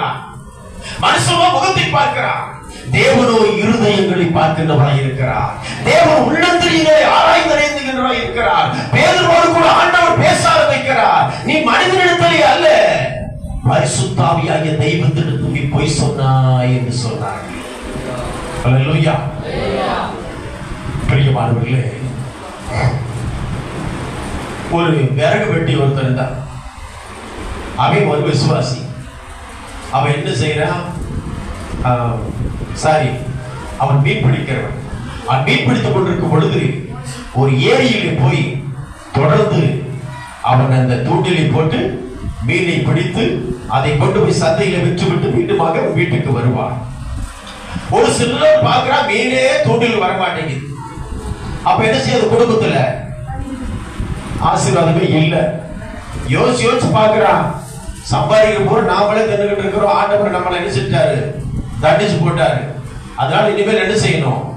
ஆண்டவருக்கு ரொம்ப உண்மை உத்தமமா இருக்கணும்னு சொல்லி அவனே ஒரு முடிவெடுத்து தீர்மானம் பண்ணி, ஆண்டவரே இன்னைக்கு காலையில போய் அந்த தூண்டில போடுறேன், முதல் மீன் அது எவ்வளவு பெருசா இருந்தாலும் சரி, அந்த மீன் எவ்வளவு போகுதோ அதை கொண்டு வந்து காணிக்கை பெட்டியில போட்டுற ஆண்டவரேன்னு சொல்லி அவன் தீர்மானத்தோடு கூட போய் ஜெபத்தோடு போய் அந்த ஏரியில் உட்கார்ந்து முதல் தூண்டில போட்டான். போட்ட உடனே பெரிய மீனோட சிக்கிருச்சு. சிக்கனோட தூண்டிலோடு அப்படியே தூக்குனானுங்க. உள்ள எங்க மாட்டேங்குது? கழுத்துல கப்புன்னு மாட்டிக்கிட்டு இருக்குது. இந்த மீன் அப்படியே தூக்கி பிடிச்சிட்டு மனசுல ஒரு எண்ணம் வருது, இவ்வளவு பெரிய மீன் இருக்குது, இதையே நீ ஆர்டர் கொடுத்தா என்ன ஆகுறது அப்படின்னா, அந்த முள்ள கழட்ட அந்த மீன் துள்ளுக்குன்னு துள்ளி மறுக்க தண்ணிக்குள்ளாரியே போயிருச்சு. இப்ப என்னங்கிறான், என்ன ஆண்டவரே தமாசு தான் சொன்னா அதுக்குள்ள நீங்க கோச்சுக்கிட்டீங்க ஆண்டவரே அப்படிங்கிற. இப்ப நமக்கு ஏதாவது கிடைக்கணும் அப்படின்னா நம்ம என்ன வேணாலும் சொல்லுவோம் ஆண்டவர்கிட்ட. நம்ம சரியான ஏமாத்து பேர் வழியா இருக்க கூடாது. கர்த்தருக்குன்னு ஒரு காரியத்தை நம்ம தீர்மானம் பண்ணிட்டோம்னு சொன்னா கட்டாயம் அதை செய்தே தீர வேண்டும். அல்லேலூயா. கர்த்தருக்கு எவ்வளவை கொடுக்கிறோமோ அவ்வளவை கர்த்தர் நமக்கு கொடுக்கின்றவராய் இருக்கிறார். ஒரு அல்லேலூயா சொல்வோம். நான் தாராபுரத்திற்கு வந்த பொழுது ஒரு சிறிய ஒரு வாடகை வீட்டில் தங்கி கொண்டிருப்பேன். அந்த வாடகை கொடுப்பது கூட காசு இருக்காது. ஒரே ஒரு துணி துவைக்கிற சோப்பு இருக்கும். ஏற்கனவே சொன்னீங்களே ஆத்துக்கு போவேன்னு சொல்லி அந்த துணி அதெல்லாம் துவைச்சுக்கணும். அந்த துணி துவைக்கிற சோப்புலேயே தலையும் தேய்ச்சிக்கணும். அப்ப அந்த ஷாம்பு போட்ட மாதிரி நல்லா குபுட்டு இருக்கும். இதுதான் எங்க வாழ்க்கை. அப்ப நாங்க வர்ற வழியில அந்த மார்க்கெட்ல ஒரு சிஎஸ்சிக்கு போற விசுவாசியமா இருக்கும். அந்த அம்மா கிட்ட நேரம் வந்து நின்னதையுமே அந்த அம்மாவுக்கு என்னன்னாக்கா அங்கே நின்று ஒரு ஜெபம் பண்ணணும். இப்ப பண்ண சொன்ன பண்ண மாட்டேன். ஏன்னா அந்த காலகட்டங்கள் மார்க்கெட்ல நின்று சத்தம் போட்டு வல்லமையோட ஜெபத்தை பண்ணா அந்த அம்மா வெண்டைக்காயில் 2, கத்திரிக்காயில் 2 எல்லாம் போட்டு அந்த பையில போட்டு கொடுக்கும். அதைய கொண்டு போய் அப்படி ஒரு ரசத்தை வச்சுட்டு அப்படி இதையெல்லாம் வேக வச்சு சாப்பிட்டுக்கிட்டு அப்படி கஷ்டப்பட்டு வளர்ந்த இந்த ஊழியம், நான் எப்போ ஊழியது போயிட்டு வந்தாலும் என் தசபாகத்தை முதல்ல எடுத்து வைக்காமல் இருக்கவே மாட்டேன். அதை எடுத்து பல ஊழியர்களுக்கு இங்கிருந்து இந்தியா இலங்கை முதல் கொண்டு உதவி செய்து கொண்டே இருக்கிறேன். ஒரு வேளை சாப்பாட்டுக்கு கஷ்டப்பட்டு இருந்தோம். அந்த நாட்கள்ல கிராமத்துல போனா பச்சரிசி தான் கொடுப்பாங்க. இதை சரியா கழுவி போடுறதுக்கு எங்களுக்கு தெரியாது. எப்படியோ ராத்திரி 9 மணிக்கு வருவோம். ஊழியத்துக்கு சைக்கிள் ஏற போகணும். 10 கிலோமீட்டர் 15 கிலோமீட்டர் 20 கிலோமீட்டர் போகணும். போயிட்டு வருவோம். உடல் ஊழியரை போட ஒருத்தர் சைக்கிளே ஓட்ட தெரியாது. நான் தான் வச்சு மிதிச்சுக்கிட்டே போகணும். ஒரு மேடு வந்தா பரம எருசலேமே பரலோக வீட்டு இருக்குதுன்னு பாட்டை பண்ணா சல்லு உருவாங்க. அந்த மேடு ஒரு இடத்துல சைக்கிள் அது பெயிண்டும் இருக்காது, ஒண்ணும் இருக்காது, அப்படியே தான் போயிட்டு இருக்கணும். சில கிராமங்கள்ல போனா ரொம்ப கஷ்டம். அங்க பாத்தீங்கன்னா ஊருக்குள்ள சிஎஸ்சி சர்ச்சு தான் இருக்கும். பயங்கரமா இருக்கும். நான் பாட்டு பாடுவேன், அவர் குடத்தை வாங்கி தாளம் எல்லாம் அடிப்பாரு. இந்த பாட்டு பிரசங்கம் எல்லாம் அடிச்சு முடிச்ச உடனே ஒரு காணிக்கை எடுப்போம்னு எடுத்தோம்னு சொன்னா அன்னைக்கு இந்த 5 காசு 2 காசு 1 காசு எல்லா காசும் செல்லும் இல்லையா? அப்ப பார்த்தா 7.25 ரூபா வரும். அங்க ஒரு சம மூப்பர் இருப்பாரு. அந்த 7.25 அவர் வாங்கிட்டு ஒரு 10 ரூபா நோட்டை அவர் கொடுப்பாரு. அந்த 10 ரூபா நோட்டை பார்த்தோம்னா இன்னைக்கு ஒரு 500 ரூபாய் பார்த்த மாதிரி அன்னைக்கு. அதை வாங்கிட்டு பஸ் எல்லாம் விட்டுருவோம், அப்படியே நடந்து போயிட்டு தான் இருப்போம். இந்த ராத்திரியில இந்த பச்சரிசியை வேக வச்சு நைட்டு சுட சுட சாப்பிட்டு படுத்துருவோம். தண்ணி ஊத்தி வச்ச கூட காலையில பார்த்தா புழு மேல கொண்டுகிட்டே இருக்கும். அப்புறம் இந்த புழு எல்லாம் டிரான்ஸ்பர் பண்ணி கீழே ஊத்திட்டு அப்புறம் அதைவே அப்படியே காய்ச்சி குடிச்சுக்கிட்டு இப்படித்தான் எங்க வாழ்க்கை போயிட்டு இருந்துச்சு. அல்லேலூயா. நான் அதிகமா ஆண்டவருக்கு உண்மையா இருந்தபடினால இன்னைக்கு ஒரு வேலைக்கு 15 பேருக்கு 20 பேருக்கு சாப்பாடு போட கட்டுக்கிற விஷயம் இருக்கு. இந்த 20 ஆண்டு காலத்திலே ஒரு 200 பிள்ளைகளை அப்பா அம்மான்னு யாருமே தெரியாத பிள்ளைகளை நம்ம வளர்த்து படிக்க வச்சு அவங்களை வெளியே அனுப்பி இருக்கிறேன். அதுல வந்த பிள்ளை 2 பிள்ளை இன்னைக்கு ஒரு அடாப்ஷன் எடுத்து அந்த 2 பையன்களும் என்னோட பையன் அவங்க அம்மா கொண்டு விட்டுட்டு போனது சரி, என்ன வரைக்கும் அவங்க வரவே இல்லை. நான் தான் அவனை இன்ஜினியரை படிக்க வச்சு எல்லா காரியத்தையும் பார்த்து இப்பொழுது பெங்களூர்ல வேலை செய்து கொண்டிருக்கிறார்.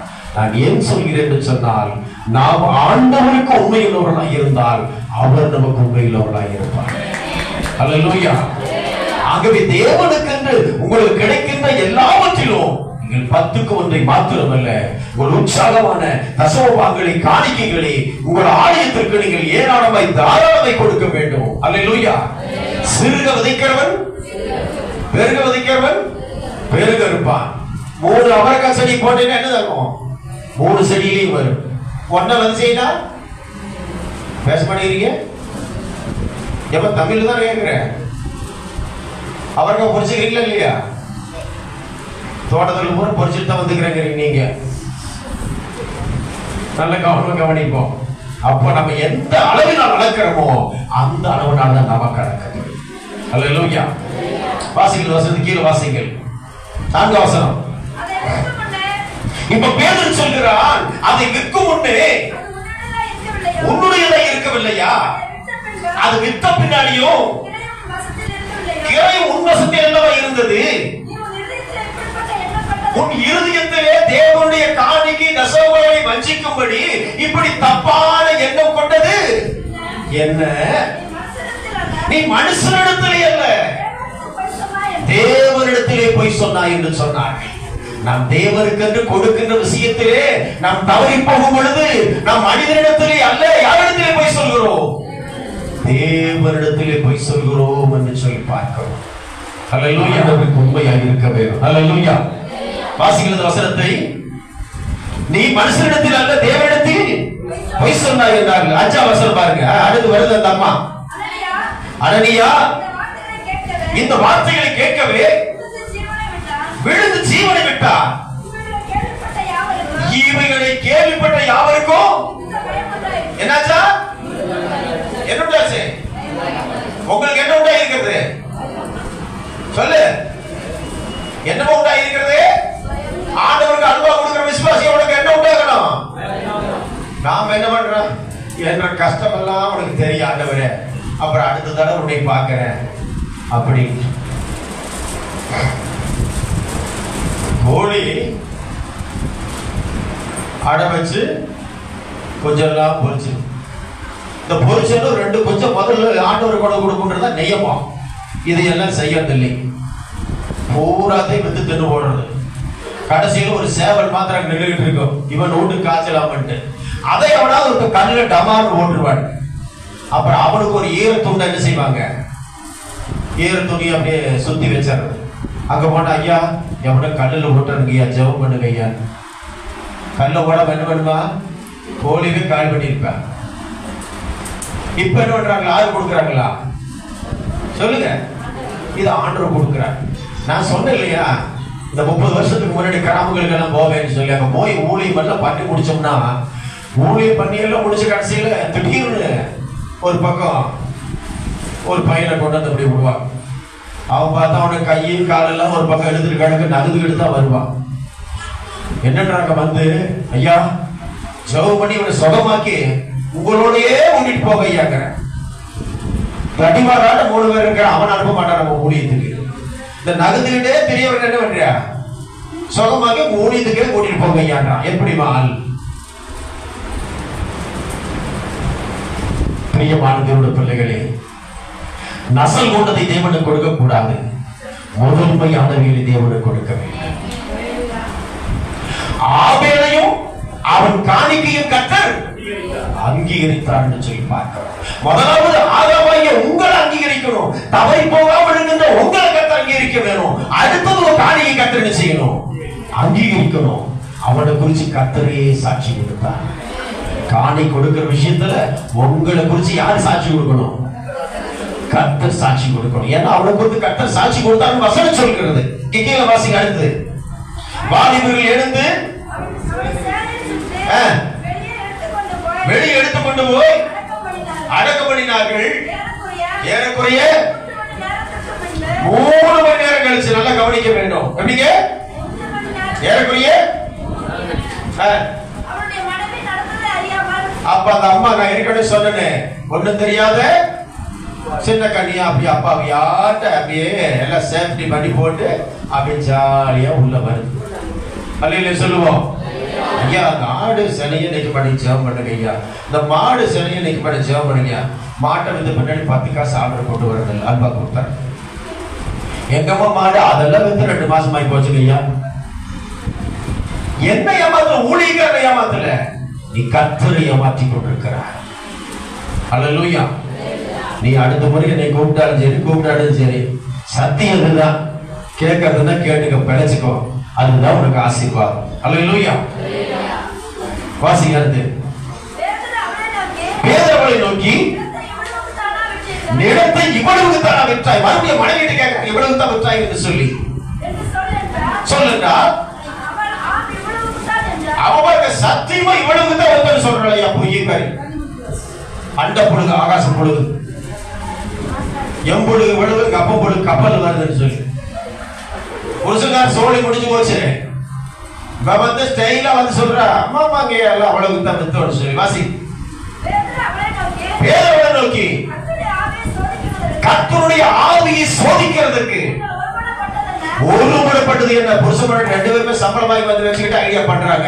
இந்த வாரம் 3000 ரூபாய் வந்துக்குது, 300 ரூபாய் கொண்டே போட்ட இடத்துக்கு ஒரு 50 ரூபாய் போடு, நான் 50 போட சரியா போச்சு. நீங்க எல்லாம் அப்படி இல்ல சொல்றேன், நான் அப்படி ரோசம் வருது. வாசிங்க. இதோ உன் புருஷனை அடக்கப்படுடைய கால்கள் வாசப்படியில வந்திருக்கிறது, உன்னையும் வெளியே கொண்டு போவர்கள். 2 பேர் செத்து போயிட்டாங்க, 2 பேர் தூக்கி கொண்டு போயிட்டாங்க. அப்போஸ்தலர் நாட்கள்ல தேவனுடைய காணிக்கை தசமபாகத்தை வஞ்சித்த அவருடைய நிலை அவிதமாக இருந்தது. இன்னைக்கு நம்முடைய நிலை அவிதமாக இருக்கிறது. நாம் எதிலே தவறு போய் கொண்டிருக்கிறோம்? நமக்கென்று கொடுக்கின்ற வருமானத்திலே தேவனுக்கு உண்மையாய் நாம் செலுத்துகிறோமா, இல்லை தவறி போய் கொண்டிருக்கிறோமா என்பதை நாம் ஆராய்ந்து பார்க்க வேண்டியது அவசியமான ஒன்று. இறுதியாக பிலிப்பியர் 4ஆம் அதிகாரம்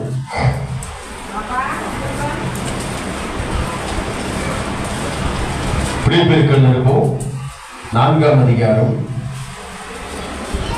17ஆம் வசனத்தை வாசி.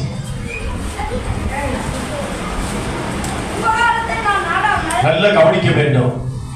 பவுல் சொல்கிறார், கொடுக்கின்ற காணிக்கை பற்றி சொல்கிறவர் சொல்கிறார், உபகாரத்தை நான் நாடாமல் உங்களுடைய கணக்குக்கு பலன் பெருகும்படி நாடுகிறேன் என்று சொல்கிறார். ஒரு அல்லேலூயா சொல்வோம். எல்லாம் எந்தெந்த பேங்க்ல அக்கௌண்ட் வச்சிருக்கீங்க? ஏமா எந்தெந்த பேங்க்ல அக்கௌண்ட் இருக்கு சொல்லுங்க ஒவ்வொருத்தரா. கனரா பேங்க், அப்புறம் ஸ்டேட் பேங்க், கேவிபி, அப்புறம் எல்லா பேங்க்லயும் உங்களுக்கு அக்கௌண்ட் இருக்கும். 100 ரூபாய் கொண்டு போய் போட்டீங்கன்னா அந்த 100 ரூபாய் என்ன செய்யும்? உங்க அக்கௌண்ட்ல ஏறுவாரா? ஏறணும் விடுவீங்களா? பேங்க்காரன ரெட்ல ஒன்று பண்ணி போடுவீங்க. அப்போ நம்ம செலுத்துகின்றதான காரியம் நமக்கு என்ன செய்யணும்? அக்கௌண்ட்ல ஏறிட்டு இருக்குது. அப்ப அதே போல பவுல் சொல்றாரு, உபகாரத்தை நான் நாடாமல் உங்கள் கணக்குக்கு பலன் பெருகும்படி நாடுகிறேன். நீங்க எவ்வளவு விதைக்கிறீங்களோ அது பரலோகத்துல ஒரு அக்கௌண்ட் இருக்குது, அங்க கர்த்தர் கணக்கு வச்சிட்டு இருக்கார். கரங்களை தட்டி ஆண்டவருக்கு நன்றி சொல்லுவோம். நீங்க எதை செய்கிறீர்களோ அதற்கான ஒரு கணக்கு அங்க பரலோகத்திலே வைக்கப்பட்டிருக்கிறது. அல்லேலூயா.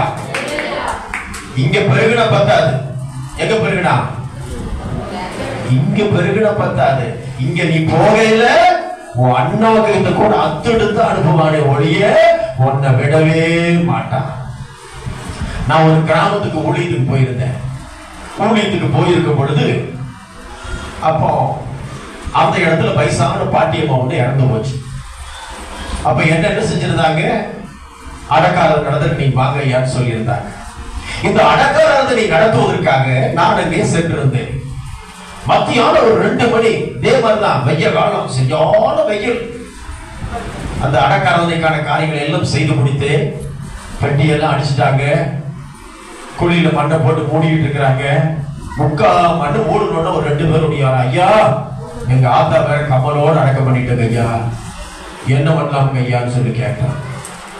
இப்ப நான் சொன்னேன், தம்பி இவ்வளவு நாள் உங்களோடு கூட வாழ்ந்திருக்குது இந்த அம்மா, அது அப்படியே விட்டுறலாம் தம்பி அப்படின்னு. ஐயோ அந்த அம்மாவோட ஞாபகார்த்தமா வைக்க விடுங்க ஐயா, நீங்க ஒரு முடிவை சொல்லுங்க ஐயா அப்படின்னா.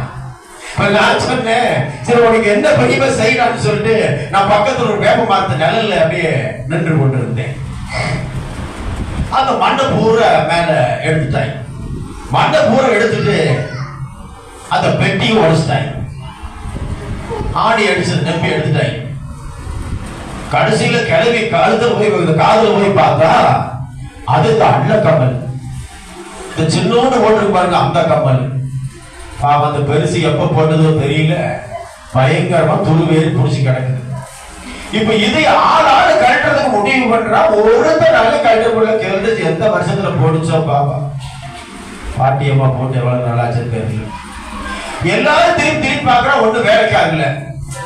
ஒரே ஒருத்தர் அங்கிருந்து வந்தா ஃபுல்லா மப்ஸோட வந்தா பாருங்க. வந்த உடனே தலை மாப்பிள்ள அங்கன்னு சொன்னா, நேர பல்லுல கடிச்சு 2 பக்கம் படக்கு இழுத்தா பாருங்க. அந்த ரத்தம் நீர் அப்படியே வருது.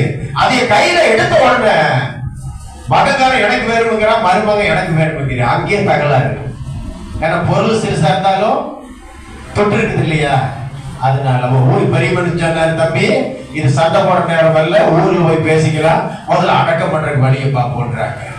நீ ஒன்னும் இந்த உலகத்துல கொண்டு வந்தது இல்ல, ஒன்னையும் நீ கொண்டு போய் சேர்க்க முடியாது. இந்த உலகத்துல ஒரே ஒரு வாழ்க்கை ஆண்டவர் கொடுத்திருக்கிறார். நீ தவறு போகாத ஒரு வாழ்க்கை வாழ வேண்டும். நாம் அநேக விஷயங்களை தவறி கொண்டிருக்கிறோம். ஆகவே இந்த அனனியா சப்பீராலும் கர்த்தருக்கு செலுத்த வேண்டிய காரியத்தை சரியாக செலுத்தாதபடியினாலே அவர்கள் இந்த பூலோகத்திலே வாழ முடியாதபடிக்கு தேவனுடைய சாபத்தை பெற்றுக் கொண்டவர்களாக 2 பேரும் தேவனுடைய ஆலயத்திலே அப்படியே சுருண்டு உழுந்து மறித்து போனார்கள் என்று வேதம் சொல்லுகிறது. கடைசியாக எபிரேயருக்கு நிருபம் 11ஆம் அதிகாரம்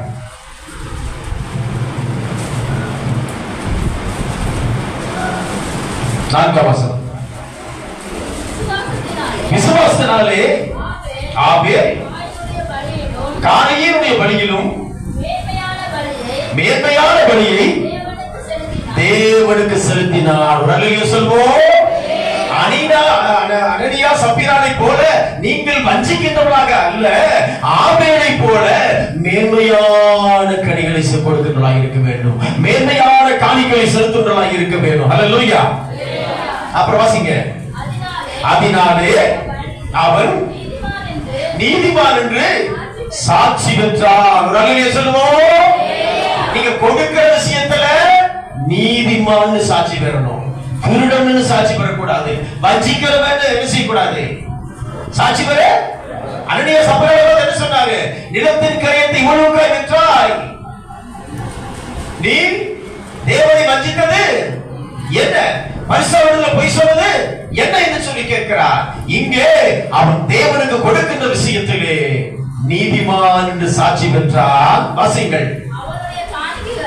அவருடைய காணிக்கைகளை குறித்து தேவனே சாட்சி கொடுக்கிறார். கரங்களை தட்டி நாம் நன்றி சொல்லுவோம். நாம் கொடுக்கின்ற காரியத்தை குறித்து கர்த்தரே சாட்சி கொடுக்க வேண்டும். அல்லேலூயா. எனக்கு அருமையான கர்த்தருடைய பிள்ளைகளே, இன்னைக்கு சொல்லப்பட்ட காரியத்திலே 4 காரியத்தை கொண்டதிலே சொன்னேன். இந்த 4 காரியத்திலும் எதிலே நீங்கள் தவறி இருக்கின்றீர்களோ அதிலே இருந்து ஒரு விடுதலை பெற்றுக்கொண்டு மீண்டும் அவ்விதமான காரியங்களை செய்யாதபடிக்கு தேவ சமூகத்தில் நீங்கள் அர்ப்பணம் செய்து சமர்ப்பணம் செய்து நீங்கள் வாழ்வீர்கள் என்று சொன்னால் நீங்கள் வளம் பெற்று ஒரு வாழ்வை வாழ முடியும். அல்லேலூயா. உங்க சபைக்கு அருமையான ஒரு பேர் கொடுத்திருக்கார், இயேசுவின் மணவாட்டி. இந்த மணவாட்டி சபை எப்படி இருக்கணுமா, தேவனுக்கு முன்பாக குற்றமற்றதாய் மாசற்றதாய் வெளியேற பெற்றதாக இருக்க வேண்டும். அல்லேலூயா. மணவாளனாம் இயேசு கிறிஸ்து வருவதற்கு ஆயத்தமாய் இருக்கிறார்.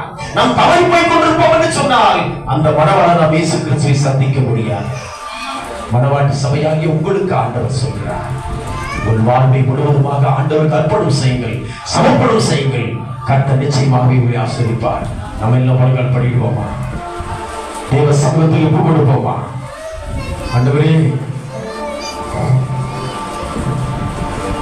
உமக்கு பிரியமான, உமக்கு உண்மையான ஒரு வாழ்க்கை வாழ எங்களை வழிநடத்தும் ஆண்டவரே என்று சொல்லி நாம் தேவ சமூகத்தில் கொண்டே சரிவிடப் போகிறோம்.